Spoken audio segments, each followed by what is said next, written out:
Welcome to Through the Bible in a Year with Pastor John. We invite you to join us at 1 Oakleigh Avenue in North Providence, Rhode Island. This podcast is presented to you by The Way Ministries, supported by listeners like you. For donations, live videos, podcasts, and more, please visit www.thewayministriesri.org. Thank you and have a great day.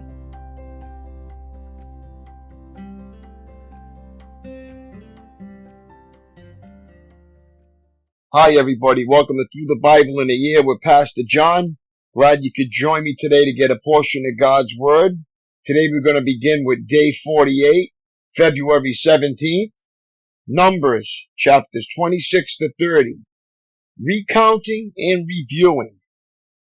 Overview. Nearly 40 years have passed.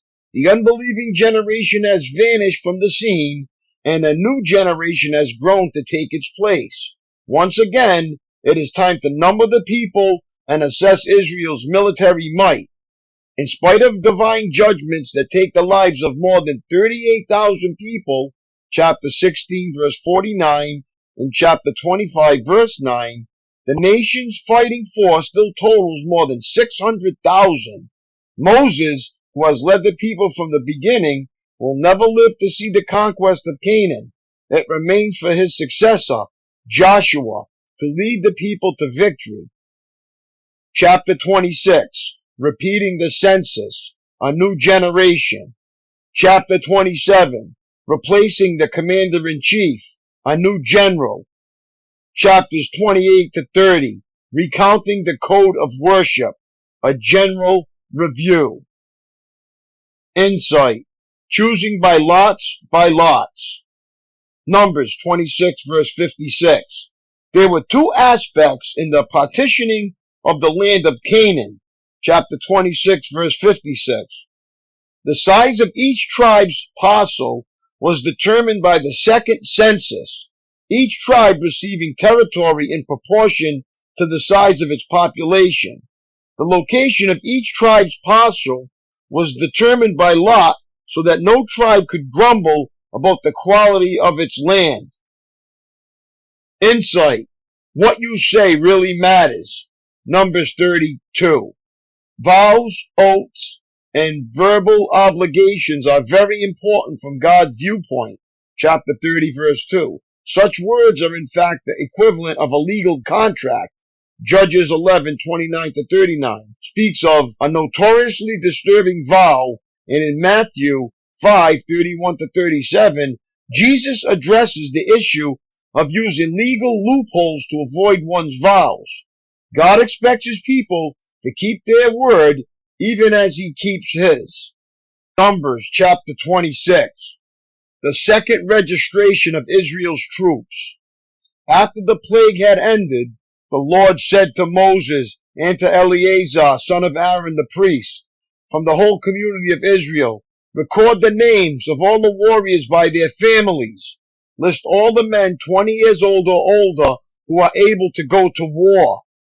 So there on the plains of Moab, besides the Jordan River, across from Jericho, Moses and Eleazar the priest issued these instructions to the leaders of Israel. List all the men of Israel 20 years old and older, just as the Lord commanded Moses. This is the record of all the descendants of Israel who came out of Egypt. The tribe of Reuben. These were the clans descended from the sons of Reuben, Jacob's oldest son. The Hanakite clan, named after their ancestor Hanok. The Palulite clan, named after their ancestor Palu. The Hezarite clan, named after their ancestor Hezron. The Carmite clan, named after their ancestor Carmi. These were the clans of Reuben. Their registered troops numbered 43,730. Palu was the ancestor of Eliab, and Eliab was the father of Nemuel, Dathan, and Abiram. This Dathan and Abiram are the same community leaders who conspired with Korah against Moses and Aaron, rebelling against the Lord. But the earth opened up its mouth and swallowed them with Korah, and fire devoured 250 of their followers. This served as a warning to the entire nation of Israel. However, the sons of Korah did not die that day.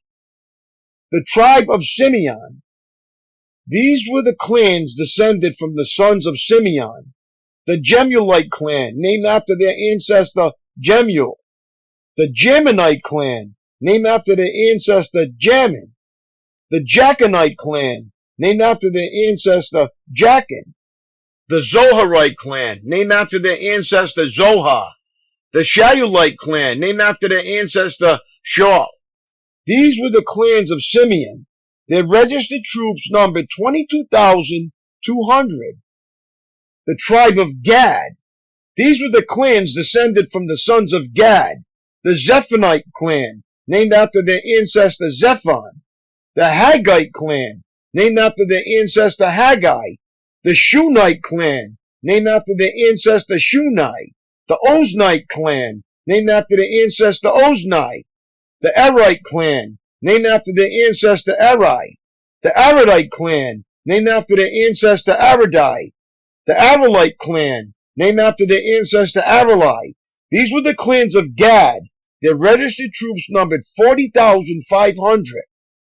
The tribe of Judah.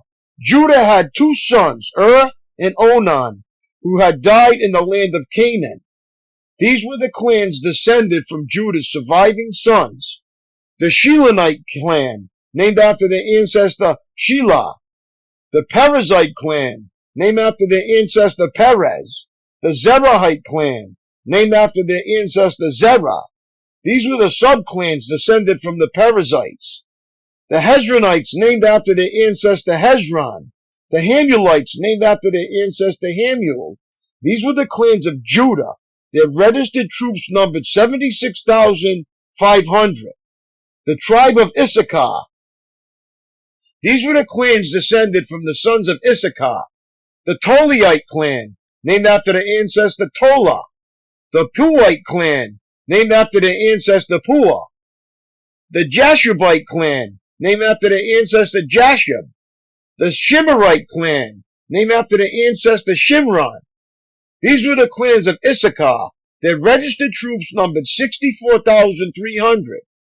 The tribe of Zebulun. These were the clans descended from the sons of Zebulun. The Seredite clan, named after their ancestor Sered. The Elonite clan, named after their ancestor Elon. The Jelilite clan, named after their ancestor Jehiel. These were the clans of Zebulun. Their registered troops numbered 60,500. The tribe of Manasseh. Two clans were descended from Joseph through Manasseh and Ephraim. These were the clans descended from Manasseh. The Machirite clan, named after their ancestor Machir. The Gileadite clan, named after their ancestor Gilead, Machir's son. These were the subclans descended from the Gileadites. The Eazarite, named after their ancestor Ezar. The Helekites, named after their ancestor Helek. The Azraelites, named after their ancestor Azrael. The Shechemites, named after their ancestor Shechem. The Shemedites, named after their ancestor Shemedah. The Heferites, named after their ancestor Hefer. One of Hefer's descendants, Zophihaled, had no sons, but his daughters' names were Mahula, Noah, Hoglah, Milcah, and Tisra. These were the clans of Manasseh. Their registered troops numbered 52,700. The tribe of Ephraim. These were the clans descended from the sons of Ephraim. The Shualite clan, named after their ancestor Shualah. The Becherite clan, named after their ancestor Becca. The Tahanite clan, named after their ancestor Tahan. This was the subclan descended from the Shulathites. The Eramites, named after their ancestor Aaron. These were the clans of Ephraim. Their registered troops numbered 32,500. The clans of Manasseh and Ephraim were all descendants of Joseph. The tribe of Benjamin. These were the clans descended from the sons of Benjamin. The Beliite clan, named after the ancestors Bela. The Ashabelite clan, named after their ancestor Ashbel. The Amorite clan, named after their ancestor Ahiram. The Shuphamite clan, named after their ancestor Shupham. The Hupamite clan, named after their ancestor Hupam. These were the subclans descended from the Bealites. The Odites, named after their ancestors Od. The Namites, named after their ancestors Naaman. These were the clans of Benjamin. Their registered troops numbered 45,600. The tribe of Dan. These were the clans descended from the sons of Dan. The Shuhamite clan, named after their ancestor Shuham. These were the Shuhamite clans of Dan. Their registered troops numbered 64,400.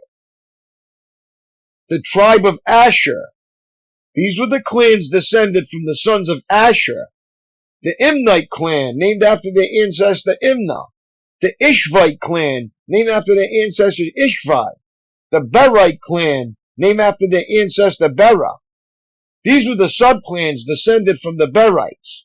The Heberites, named after their ancestors Heber. The Malchalites, named after their ancestors Malchiel. Asher had a daughter named Sarah. These were the clans of Asher. Their registered troops numbered 53,400. The tribe of Naphtali. These were the clans descended from the sons of Naphtali. The Jezielite clan, named after their ancestor Jeziel. The Gunite clan, named after their ancestor Gunai. The Jezerite clan, named after their ancestor Jeza. The Shilamite clan, named after their ancestor Shillam. These were the clans of Naphtali. Their registered troops numbered 45,400. Results of the registration. In summary, the registered troops of all Israel numbered 601,730.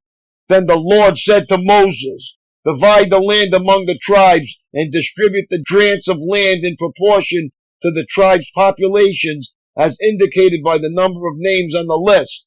Give the larger tribes more land and the smaller tribes less land, each group receiving a grant in proportion to the size of its population. But you must assign the land by lot and give land to each ancestral tribe according to the number of names on the list. Each grant of land must be assigned by lot among the larger and smaller tribal groups. The tribe of Levi. This is the record of the Levites who were counted according to their clans. The Gershonite clan, named after their ancestor Gershon. The Kohathite clan, named after their ancestor Kohath. The Merarite clan, named after their ancestor Merari. The Libnites, the Hebronites, the Malahites, the Mushites, the Korites were all subclans of the Levites. Now Kohath was the ancestor of Amram, and Amram's wife was named Jochebed. She also was a descendant of Levi, born among the Levites in the land of Egypt. Amram and Jochebed became the parents of Aaron, Moses, and their sister Miriam. To Aaron were born Nadab, Abihu, Eleazar, and Ithamar. But Nadab and Abihu died when they burned before the Lord the wrong kind of fire, different than he had commanded. The men from the Levite clans who were 1 month old or older numbered 23,000, but the Levites were not included in the registration of the rest of the people of Israel because they were not given an allotment of land when it was divided among the Israelites. So these are the results of the registration of the people of Israel as conducted by Moses and Eleazar, the priest of the plains of Moab, beside the Jordan River across from Jericho. Not one person on this list had been among those listed in the previous registration taken by Moses and Aaron in the wilderness of Sinai. For the Lord had said to them, they will all die in the wilderness. Not one of them survived except Caleb, son of Jephunneh, and Joshua, son of Nun. Numbers chapter 27. The daughters of Zelophehad. One day a petition was presented by the daughters of Zelophehad, Malha, Noah, Hoglah, Milcah, and Tiraz. Their father, Zelophehad was a descendant of Hepher, son of Gilead, son of Machir, son of Manasseh, son of Joseph. These women stood before Moses, Eleazar the priest, the tribal leaders, and the entire community at the entrance of the tabernacle. Our father died in the wilderness, they said. He was not among Korah's followers who rebelled against the Lord. He died because of his own sin. But he had no sons. Why should the name of our father disappear from this clan just because he had no sons? Give us property along with the rest of our relatives. So Moses brought their case before the Lord, and the Lord replied to Moses, the claim of the daughters of Zelophehad is legitimate. You must give them a grant of land among their father's relatives. Assign them the property that would have been given to their father. And give the following instructions to the people of Israel. If a man dies and has no son, then give his inheritance to his daughters. If he has no daughter either, transfer his inheritance to his brothers. If he has no brothers, give his inheritance to his father's brothers. But if his father has no brothers, give his inheritance to the nearest relative in his clan. This is a legal requirement for the people of Israel, just as the Lord commanded Moses. Joshua, chosen to lead Israel. One day the Lord said to Moses, climb one of the mountains east of the river and look out over the land I have given the people of Israel. After you have seen it, you will die like your brother Aaron, for you both rebelled against my instructions in the wilderness of Zin. When the people of Israel rebelled, you failed to demonstrate my holiness to them at the waters. These are the waters of Meribah at Kadesh in the wilderness of Zin. Then Moses said to the Lord, O Lord, you are the God who gives breath to all creatures. Please appoint a new man as leader for the community. Give them someone who will guide them wherever they go and will lead them into battle, so the community of the Lord will not be like sheep without a shepherd. The Lord replied, take Joshua, son of Nun, who has the Spirit in him, and lay your hands on him. Present him to Eleazar the priest before the whole community, and publicly commission him to lead the people. Transfer some of your authority to him, so the whole community of Israel will obey him. When direction from the Lord is needed, Joshua will stand before Eleazar the priest, who will use the Urim, one of the sacred lots cast before the Lord, to determine his will. This is how Joshua and the rest of the community of Israel will determine everything they should do. So Moses did as the Lord commanded. He presented Joshua to Eleazar the priest and the whole community. Moses laid his hands on him and commissioned him to lead the people, just as the Lord had commanded through Moses. Chapter 28. The daily offerings. The Lord said to Moses, give these instructions to the people of Israel. The offerings you present as special gifts are a pleasing aroma to me. They are my food. See to it that they are brought at the appointed times and offered according to my instructions. Say to the people, this is the special gift you must present to the Lord as your daily burnt offering. You must offer 2 one-year-old male lambs with no defects. Sacrifice one lamb in the morning and the other in the evening. With each lamb you must offer a grain offering of 2 quarts of choice flour mixed with 1 quart of pure oil of pressed olives. This is the regular burnt offering instituted at Mount Sinai as a special gift, a pleasing aroma to the Lord. Along with it, you must present the proper liquid offering of 1 quart of alcoholic drink with each lamb poured out in the holy place as an offering to the Lord. Offer the second lamb in the evening with the same grain offering and liquid offering. It too is a special gift, a pleasing aroma to the Lord. The Sabbath offerings. On the Sabbath day, sacrifice 2 one-year-old male lambs with no defects. They must be accompanied by a grain offering of 4 quarts of choice flour moistened with olive oil and a liquid offering. This is the burnt offering to be presented each Sabbath day, in addition to the regular burnt offering and its accompanying liquid offering. The monthly offerings. On the first day of each month, present an extra burnt offering to the Lord of 2 young bulls one ram, and 7 one-year-old male lambs, all with no defects. These must be accompanied by grain offerings of choice flour moistened with olive oil, 6 quarts with each bull, 4 quarts with the ram, and 2 quarts with each lamb. This burnt offering will be a special gift, a pleasing aroma to the Lord. You must also present a liquid offering with each sacrifice, 2 quarts of wine for each bull, a third of a gallon for the ram, and 1 quart for each lamb. Present this monthly burnt offering on the first day of each month throughout the year. On the first day of each month, you must also offer 1 male goat for a sin offering to the Lord.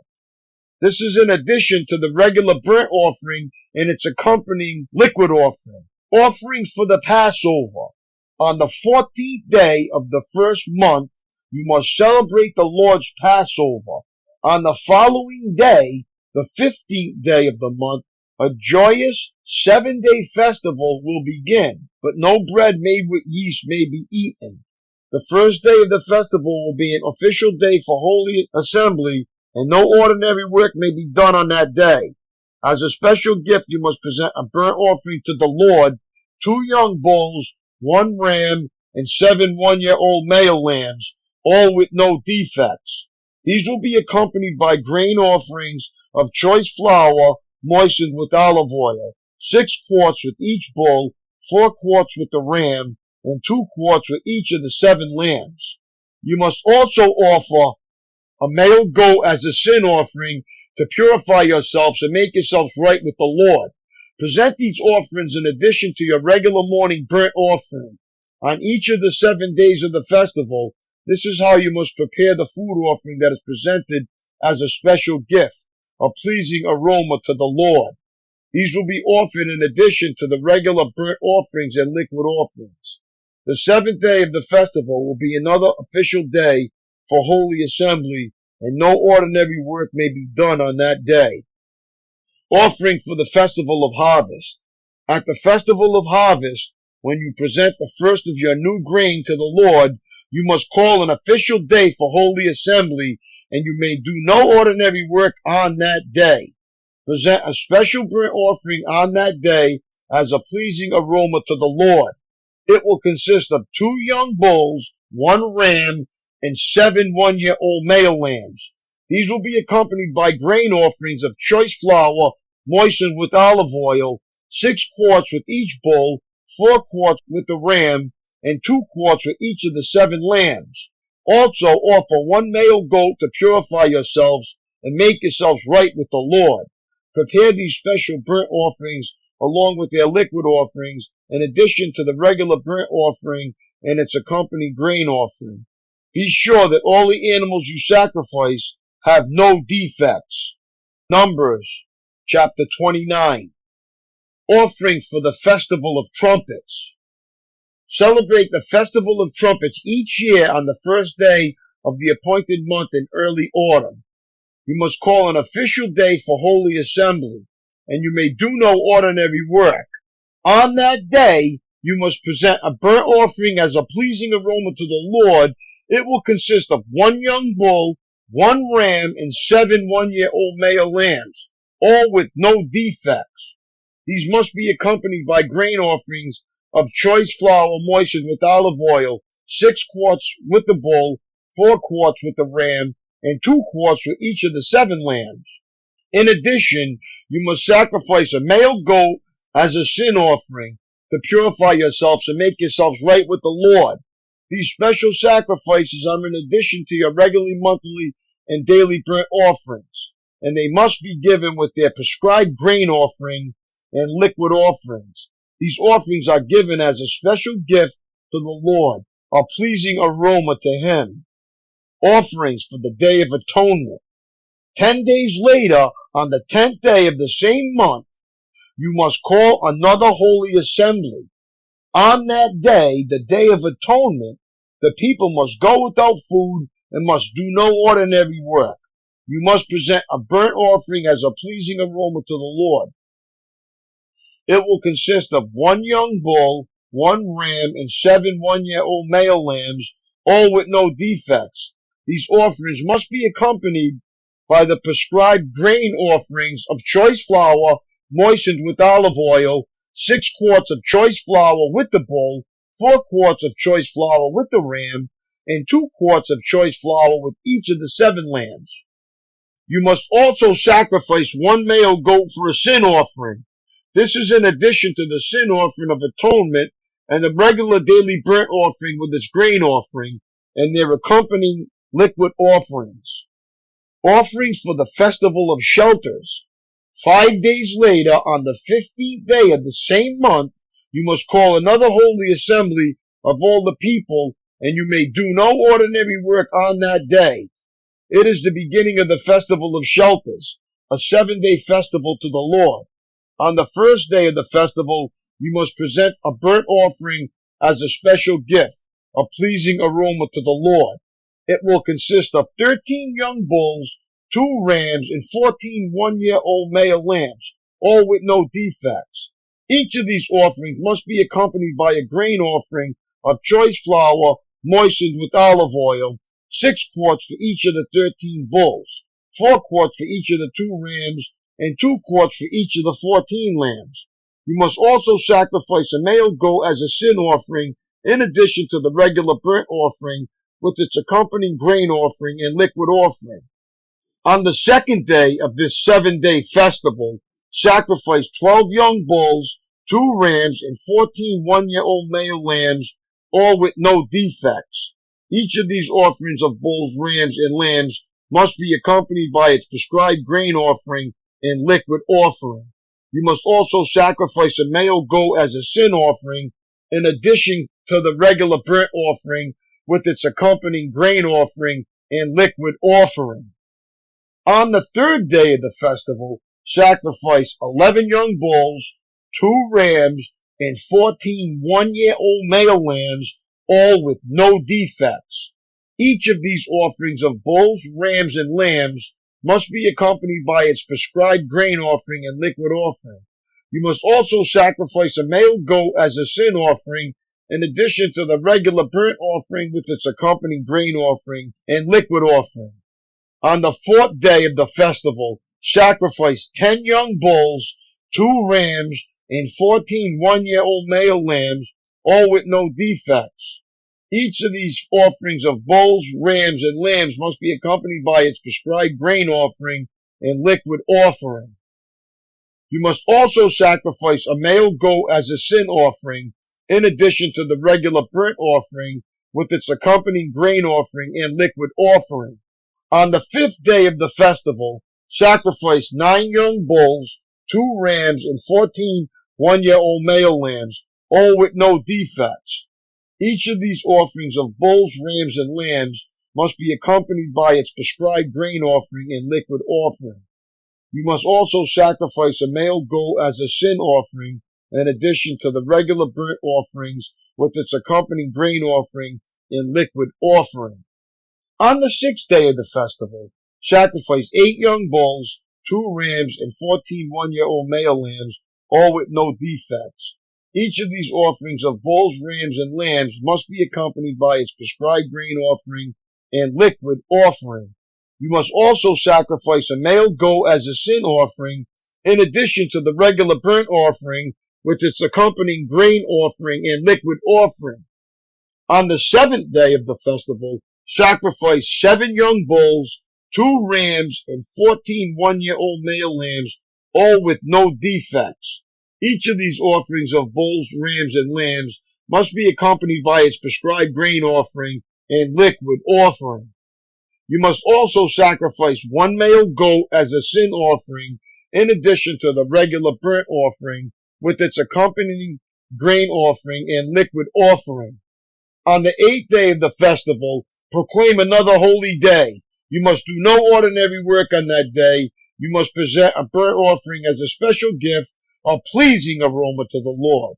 It will consist of 1 young bull, 1 ram, and 7 one-year-old male lambs, all with no defects.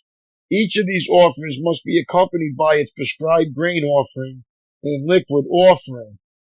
You must also sacrifice 1 male goat as a sin offering, in addition to the regular burnt offering with its accompanying grain offering and liquid offering.